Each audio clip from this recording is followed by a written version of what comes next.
ഈ തിരുവല്ല നഗരസഭാ ഓഫീസിലെ സെക്രട്ടറി സിനിമാ നിർമ്മാതാവ് സിയാദ് കോക്കറുടെ ആരെങ്കിലും ആണോ? അതല്ലെങ്കിൽ സംവിധായകൻ സെബി മലയിലിൻ്റെ ആരെങ്കിലും ആണോ? സംശയമുണ്ട്.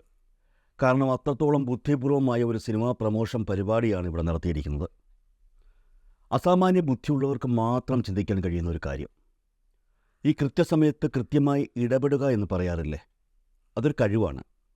കാരണം എന്തൊരു വിഷയമുണ്ടായാലും ആ വിഷയത്തെ അറിഞ്ഞ് അതിനോട് ഇടപെട്ട് ആ വിഷയത്തിൽ എന്തെങ്കിലും കെട്ടുകളോ കുടുക്കുകളോ ഉണ്ടെങ്കിൽ അത് പരിഹരിക്കുക എന്നുള്ളത് ഒരു കഴിവ് തന്നെയാണ്. ഈ സമൂഹ മാധ്യമങ്ങളിലൊക്കെ സ്ഥിരമായി ഇടപെടുന്ന ആൾക്കാരെ കാണാറില്ലേ? അവരിടുന്ന പോസ്റ്റുകൾ കൃത്യമായും കുറുക്കി കൊള്ളുന്നവയായിരിക്കും. അത്തരക്കാർക്ക് ആവശ്യത്തിലേറെ ഫോളോവേഴ്സും കാണും. അത്തരത്തിലൊരു കഴിവാണ് ഈ സിനിമ പ്രമോഷൻ പരിപാടി എന്ന് പറയുന്നത്. ഒരു സിനിമ ഇറങ്ങാൻ പോകുമ്പോൾ അത് എങ്ങനെ ജനങ്ങളിലേക്ക് എത്തിക്കാമെന്ന് ആലോചിച്ച് ഉറപ്പിച്ച് അതുമായി ബന്ധപ്പെട്ട കാര്യങ്ങളൊക്കെ മുന്നോട്ട് നീക്കുന്ന പബ്ലിസിറ്റി പ്രവർത്തകർ അവരുടെ കീഴിൽ സിനിമ വിജയിപ്പിക്കാൻ കഴിവുള്ളവരാണ്. പണ്ടൊക്കെ നമ്മൾ മാതൃഭൂമിയും മനോരമ പത്രങ്ങളുമൊക്കെ എടുത്തു വച്ച് നോക്കുമ്പോൾ സിനിമാ പരസ്യങ്ങൾ കാണാം വെള്ളിയാഴ്ചകളിൽ. അത് കണ്ടിട്ടായിരിക്കും നമ്മൾ സിനിമയ്ക്ക് പോകണോ വേണ്ടയോ എന്നൊക്കെ തീരുമാനിക്കുന്നത്. എന്നാൽ ഇന്ന് ഒരു സിനിമ പ്ലാൻ ചെയ്യുമ്പോൾ മുതൽ ആ സിനിമയുടെ ഓരോരോ ചെറിയ ഘട്ടങ്ങളും പ്രേക്ഷകർക്ക് മുന്നിൽ എത്തിക്കൊണ്ടിരിക്കുകയാണ്. അങ്ങനെയാണ് ഇപ്പോഴത്തെ സിനിമാ പ്രമോഷൻ. വളരെ ബുദ്ധിപൂർവമായ ഒരു സിനിമാ പ്രമോഷൻ പരിപാടിയാണോ തിരുവല്ല നഗരസഭാ സെക്രട്ടറിയുടെ കീഴിൽ നടന്നതെന്ന് ആരെങ്കിലും സംശയിച്ചാൽ എങ്ങനെയാണ് നമ്മൾക്ക് കുറ്റം പറയാൻ പറ്റുക? എന്താ ഇങ്ങനെ ചിന്തിച്ചതെന്നാണോ? സർക്കാർ ഓഫീസിൽ റീൽസ് ചിത്രീകരിച്ച് സമൂഹ മാധ്യമങ്ങളിൽ പോസ്റ്റ് ചെയ്ത സംഭവമാണ് ഈ സംശയത്തിനാധാരം. സംഭവം എല്ലാവരും അറിഞ്ഞു കാണും. തിരുവല്ല നഗരസഭാ ഓഫീസിനുള്ളിൽ റീൽസ് ചിത്രീകരിച്ച ഏകദേശം 8ഓളം ജീവനക്കാർക്ക് തിരുവല്ല നഗരസഭാ സെക്രട്ടറി കാരണം കാണിക്കൽ നോട്ടീസ് നൽകിയിരുന്നു. റവന്യൂ വിഭാഗത്തിലെ 2 വനിതകൾ ഉൾപ്പെടെ 8 ജീവനക്കാർക്കായിരുന്നു നഗരസഭാ സെക്രട്ടറി നോട്ടീസ് നൽകിയത്. ജോലി സമയത്ത് ഓഫീസിൽ റീൽസ് ചിത്രീകരിച്ചു. ഇതിനായി ഓഫീസ് സംവിധാനം ദുരുപയോഗം ചെയ്തു. ദൃശ്യങ്ങൾ സമൂഹ മാധ്യമങ്ങളിൽ പങ്കുവച്ചത് പൊതുസമൂഹത്തിൽ നഗരസഭയ്ക്കും ജീവനക്കാർക്കുമെതിരായ വികാരമുണ്ടാകാൻ കാരണമായി എന്നീ കുറ്റങ്ങളാണ് നോട്ടീസിലുള്ളത്. ഈ നഗരസഭാ സെക്രട്ടറിക്ക് കുറച്ചെങ്കിലും ബോധമുണ്ടായിരുന്നെങ്കിൽ ഇത്തരത്തിലൊരു നോട്ടീസ് നൽകുമായിരുന്നു. ഒന്ന് ആലോചിച്ച് നോക്കൂ. ദൃശ്യങ്ങൾ സാമൂഹിക മാധ്യമങ്ങളിൽ പങ്കുവച്ചത് പൊതുസമൂഹത്തിൽ നഗരസഭയ്ക്കും ജീവനക്കാർക്കുമെതിരായ വികാരമുണ്ടാക്കാൻ കാരണമായി എന്ന് നഗരസഭാ സെക്രട്ടറി ജീവനക്കാർക്ക് നൽകിയ നോട്ടീസിൽ ചൂണ്ടിക്കാണിച്ചിരിക്കുന്നു. ഇതെങ്ങനെയാണ് നഗരസഭാ സെക്രട്ടറിക്ക് മനസ്സിലായത്?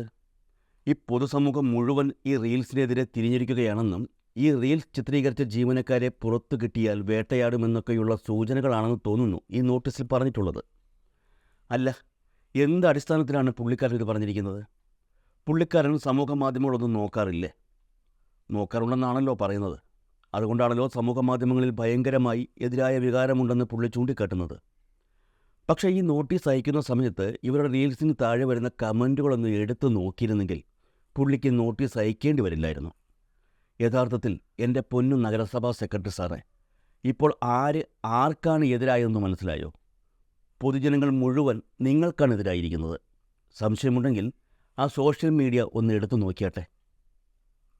തിരുവനന്തപുരത്തിരുന്ന ആ മന്ത്രിയെ കൊണ്ടുവരെ പറയിപ്പിച്ചു ജീവനക്കാർ റീൽസ് ചിത്രീകരിച്ചതിൽ യാതൊരു തെറ്റുമില്ല എന്ന്. സർക്കാർ ഓഫീസിൽ റീൽസ് ചിത്രീകരിച്ച സംഭവത്തിൽ ജീവനക്കാർക്കെതിരെ ശിക്ഷാ നടപടി ഉണ്ടാകില്ലെന്നും മന്ത്രി വ്യക്തമാക്കി. കാരണം റീൽസ് ചിത്രീകരിച്ചത് അവധി ദിവസമാണ്. അവധി ദിനമായ ഞായറാഴ്ച അധിക ജോലിക്കിടയിൽ റീൽസ് ചിത്രീകരിച്ചതിൻ്റെ പേരിൽ ജീവനക്കാർക്കെതിരെ ശിക്ഷാ നടപടി സ്വീകരിക്കരുതെന്ന് ബന്ധപ്പെട്ട ഉദ്യോഗസ്ഥർക്ക് നിർദ്ദേശം നൽകിയതായും മന്ത്രി MP രാജേഷ് അറിയിച്ചു. സംഭവത്തിൽ തദ്ദേശ സ്വയംഭരണ വകുപ്പ് ജില്ലാ മേധാവിയിൽ നിന്നും നഗരസഭാ സെക്രട്ടറിയിൽ നിന്നും വിവരങ്ങൾ തേടിയിരുന്നു എന്നാണ് മന്ത്രി പറയുന്നത്. ഈ നഗരസഭാ സെക്രട്ടറി തന്നെയാണ് പറഞ്ഞിരിക്കുന്നത് കാലവർഷക്കെടുതിയുമായി ബന്ധപ്പെട്ട് ജില്ലാ കളക്ടറുടെ നിർദ്ദേശപ്രകാരമാണ് അവധി ദിനത്തിലും ജീവനക്കാർ ജോലിക്കെത്തിയതെന്ന്. ഓഫീസ് പ്രവർത്തനങ്ങളെ ബാധിക്കാതെയാണ് റീൽ ചിത്രീകരിച്ചത് എന്ന് വ്യക്തമായിട്ടുണ്ടെന്ന് മന്ത്രി പറയുന്നു. ജീവനക്കാരുടെ എല്ലാ സർഗാത്മക സാംസ്കാരിക പ്രവർത്തനങ്ങൾക്കും സർക്കാരിൻ്റെ പൂർണ്ണ പിന്തുണയുണ്ടെന്നും പക്ഷേ ഔദ്യോഗിക കൃത്യനിർവഹണത്തെ ബാധിക്കാതെയും പൊതുജനങ്ങൾക്ക് ബുദ്ധിമുട്ടുണ്ടാക്കാതെയും സർവീസ് ചട്ടങ്ങൾ ലംഘിക്കാതെയും മാത്രമായിരിക്കണം ഇതെല്ലാമെന്നും മന്ത്രി പറഞ്ഞു. ആവശ്യഘട്ടങ്ങളിൽ സേവന സന്നദ്ധരായി ഞായറാഴ്ചകളിൽ പോലും ജോലിക്കെത്തുന്ന തദ്ദേശ സ്വയംഭരണ സ്ഥാപനങ്ങളിലെ ജീവനക്കാരെ മന്ത്രി അഭിനന്ദിക്കുകയും ചെയ്തു. ഇപ്പോൾ എങ്ങനെ ഇരിക്കണം? ഈ സാഹചര്യത്തിലാണ് നമ്മൾ നേരത്തെ ചോദിച്ച ചോദ്യം ഒന്നുകൂടി ചോദിക്കേണ്ടി വരുന്നത്. സിനിമാ നിർമ്മാതാവ് സിയാദ് കോക്കറിൻ്റെയോ സംവിധായകൻ സെബി മലയിലിൻ്റെയോ ബന്ധുവോ സുഹൃത്തോ ആരെങ്കിലുമാണോ ഈ നഗരസഭാ സെക്രട്ടറി എന്നുള്ള ചോദ്യം.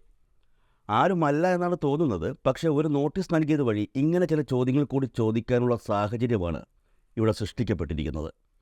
കാരണം ജീവനക്കാർ നഗരസഭാ ഓഫീസിനുള്ളിൽ റീൽസ് ചിത്രീകരിച്ച സംഭവം വിവാദമായി മാറുന്നത് നഗരസഭാ സെക്രട്ടറി നോട്ടീസ് നൽകിയതോടെയാണ്. സംഭവം വിവാദമായി. അവസാനം മന്ത്രി ഇടപെട്ടു. കാര്യങ്ങളെല്ലാം ശുഭപര്യവസാനിക്കുകയും ചെയ്തു. ഇതുകൊണ്ട് ആർക്കാണ് നേട്ടം? നേട്ടം ആർക്കാണ് എന്ന് ചിന്തിക്കുന്നതിന് മുൻപ് ഒരു ചെറിയ വാർത്ത കൂടി അറിയണം.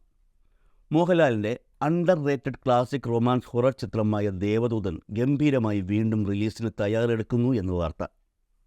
ആരാധകരുടെയും സിനിമാ പ്രേമികളുടെയും ഇടയിൽ ആവേശമുയർത്തിക്കൊണ്ടാണ് ഈ വാർത്ത എത്തിയത്. ചിത്രം മികച്ച 4K ദൃശ്യ നിലവാരത്തിലും ശബ്ദത്തിലും പുനരവതരിപ്പിക്കുകയാണിപ്പോൾ. റീമാസ്റ്റേഡ് എഡിറ്റഡ് പതിപ്പാകം തിയേറ്ററുകളിൽ എത്തുക എന്നാണ് വിവരം. ഇക്കാര്യം പറഞ്ഞത് എന്തിനാണെന്ന് ചോദിച്ചാൽ ഈ പറഞ്ഞ ചിത്രത്തിലെ പാട്ടാണ് ജീവനക്കാരുടെ റീൽസിൽ നമ്മൾ കണ്ടത്. അപ്പോൾ സ്വാഭാവികമായും ഇത്തരത്തിലുള്ളൊരു വിവാദം കൊണ്ട് ഉപയോഗം ഉണ്ടാകുന്നത് ഇപ്പോൾ പുറത്തിറങ്ങാൻ പോകുന്ന ദേവദൂതൻ എന്ന ചിത്രത്തിനാണെന്ന് മനസ്സിലാകും. സിനിമ രണ്ടാമത് പുറത്തിറങ്ങുന്നതിന് മുൻപ് തന്നെ ചിത്രത്തിലെ പാട്ട് ജനകോടികളിലേക്ക് എത്തുകയും ചിത്രം കേരളത്തിൽ സംസാര വിഷയമാവുകയും ചെയ്തു. ഈ ചിത്രത്തിൻ്റെ നിർമ്മാതാവാണ് സിയാദ് കോക്കർ, സംവിധായകൻ സെബി മലയിലും. ഈ സാഹചര്യത്തിലാണ് നമ്മൾ നേരത്തെ ചോദിച്ച ആ ചോദ്യത്തിൻ്റെ പ്രസക്തി. ഈ തിരുവല്ല നഗരസഭാ സെക്രട്ടറി ഇവരുടെ ആരുടെയെങ്കിലും ബന്ധുവോ സുഹൃത്തോ അങ്ങനെ ആരെങ്കിലും ആണോ എന്ന ചോദ്യം. കാരണം പുതിയ പതിപ്പായി പുറത്തിറങ്ങുന്ന ഒരു ചിത്രത്തിന് ഇത്ര വലിയൊരു പ്രൊമോഷൻ സംഘടിപ്പിച്ചു കൊടുക്കുകയല്ല യഥാർത്ഥത്തിൽ നോട്ടീസ് നൽകിയതിലൂടെ ഈ പുള്ളിക്കാരൻ ചെയ്തിരിക്കുന്നത്.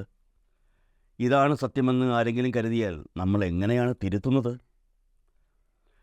പതിവ് രീതിയിൽ മലബന്ധം പിടിച്ച പോലിരിക്കാതെ സർക്കാർ ഉദ്യോഗസ്ഥർ പാട്ടും പാടി പണിയെടുക്കുന്നത് കണ്ടപ്പോൾ എല്ലാ മലയാളികൾക്കും സന്തോഷം തോന്നി എന്നുള്ളതാണ് സത്യം. മുമ്പ് ഡോക്ടർമാരായ ജാനകിയും നവീൻ റസാഖും ബോണി എമ്മിൻ്റെ പാട്ടിന് ഡാൻസ് കളിച്ചത് കണ്ടപ്പോൾ തോന്നിയതുപോലെ ഒരു സന്തോഷം. അന്ന് ചില പരട്ടകൾക്ക് അതിഷ്ടപ്പെട്ടില്ല. ഇന്നും ചില പരട്ടകൾക്ക് ഇത് ഇഷ്ടപ്പെടുന്നില്ല. അത്രയേ ഉള്ളൂ കാര്യം.